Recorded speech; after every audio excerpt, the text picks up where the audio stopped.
Over $117 million is being invested into the region from the Transit Intercity Rail Capital Program. I'm Eric J. Docker, your Bakersfield neighborhood reporter. State and local officials gathered together and discussed how the funds will be used for the city of Bakersfield and the rest of Kern County.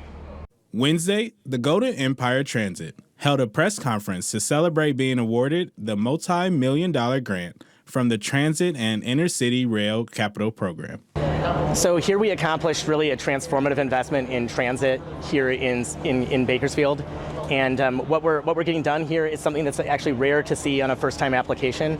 We have Golden Empire Transit came up with an integrated proposal that has improved bus service.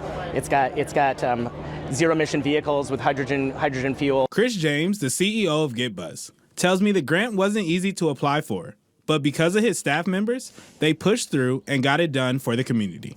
James said, while this grant will help public transit in Kern County as a whole, he mentioned a few things the company plans on doing with the funds. There's new routes that are associated with that, buses, fueling infrastructure to support those buses, a transit plaza, and fare collection as well. But I think personally the bus funding is real important since we're subject to an unfunded mandate to go to zero-emission buses. The bus serves many residents in Kern County, and this grant will allow new routes to reach more community members than it does now. It's been here, it's been in our community, and it's something you can count on. And so it's so important when it's invested in, and just from the city perspective, people count on it. It's how people are getting to work.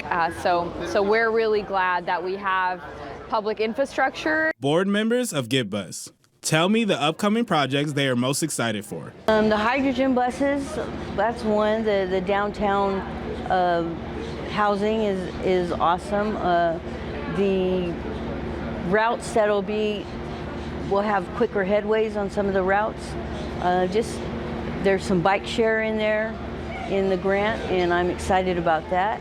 Para tells me this grant will move the company in the direction of benefiting the community. This grant will help not only green air gas emissions, but also reaching members of the community who weren't able to use the bus before.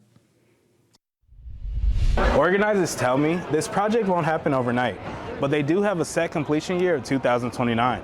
For 23 ABC, I'm Eric J. Docker, your Bakersfield neighborhood reporter.